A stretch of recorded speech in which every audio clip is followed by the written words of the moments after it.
يا أهلا وسهلا. النهاردة الأربع،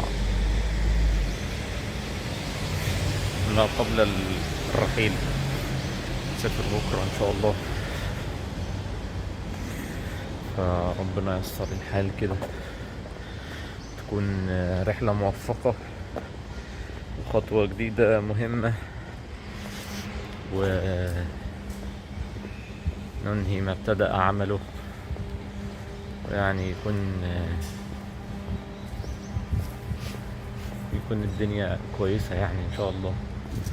دي كنيسة، دي دي كنيسة أول مرة خد بالي. ده مدخل الكنيسة، حاجة تحس إن هما بيحطوا في كل حتة، وتحسبهم جميعا وقلوبهم شتى. في كل مكان هتلاقي بسبب التعددات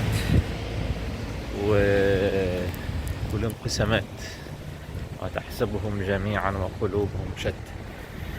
الحمد لله على نعمة الإسلام، الحمد لله على نعمة التوحيد، الحمد لله على فضل ونعم، الحمد لله على نعمة رسول الله، من أجل النعم اللي ربنا أهداها للبشرية، وما أرسلناك إلا رحمة للعالمين. فالحمد لله. الواحد كان دايما كنت بقول قبل كده إن من ضمن الحاجات اللي احنا مجتمعاتنا الشرقية اللي هي متمسكة بالدين عامة، سواء الدين الإسلامي أو أي ديانات تانية يعني فكرة إن ما كانش في حرية للأجيال إن هي مثلا تختار الدين أو كده. ودايما كنت بقول الواحد عارفين اللي هو هذا ما وجدنا عليه آباءنا، إن إحنا زي الناس دي. ولكن بعد ما الواحد طلع في مجتمع كافر، او يعني كنت موجود هنا مثلا في كوريا، مجتمع اغلبه ملحدين، اغلبه ما فيش ديانه، اغلبه ما فيش اهتمام بالاديان اساسا. آه فلقيت ان لا، الحمد لله يعني ان ربنا اختارك ان انت تبقى مولود مسلم، يعني على العكس من ناس تانية بتعيش وتموت وهي ما عندهاش ديانه. آه وكمان الظروف اللي احنا موجودين فيها حاليا، واللي الميديا العالمية بتحاول تصدره او تحاول تشوه الاسلام بصورة كبيرة وضخمة، وللأسف مفيش الموج الاسلامي مش قادر لحد دلوقتي، على حسب وجهة نظري البسيطة الضعيفة المتواضعة، يعني ان هو مش قادر يواجه هذا المد الاعلامي. ف فناس كتير مش قادرة، الصورة مش قادرة توصل لهم بشكل كويس او بشكل صح. فالحمد لله يعني ان الواحد اتولد مسلم. الواحد بيحاول يقرب اكتر لربنا، بيحاول يعرف اكتر عن الدين، بيحاول يعرف اكتر عن الفقه والاحكام والحاجات دي كلها، حتى لو بتتعرض ليه من اصحابك المسلمين اللي مثلا ينزلوا حديث، ينزل آية، ينزل دعوة. يعني انا كام مرة اي حد مننا مثلا دعا دعوة من اول مرة الحمد لله يتم استجابتها. اكيد هتلاقي ناس كتير مننا حصل ده معاهم يعني. فما نقللش من الموضوع ده يعني.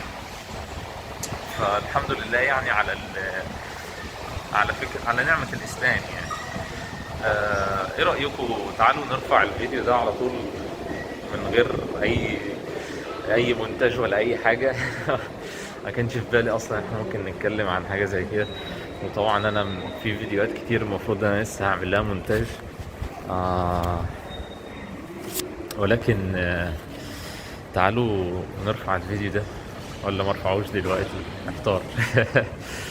ولكن الحمد لله يعني على من اهم الحاجات، صح يعني من اهم الحاجات في الموضوع ده، في النقطة دي، هو فكرة ان انت عارفين اللي هو تحس هل انت مستخدم ولا لا.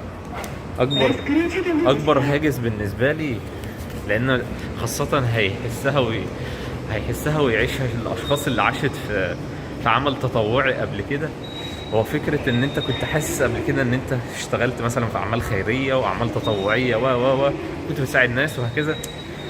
ففكرة بقى ان ده تحس ان هو يتسحب منك، وان انت ما تبقاش مستخدم، وان انت تستبدل ويجي حد تاني يشتغل وانت ما بتعملش حاجة، ما بتقدمش حاجة للناس، ما بتساعدش الناس، بيكون الموضوع صعب جدا.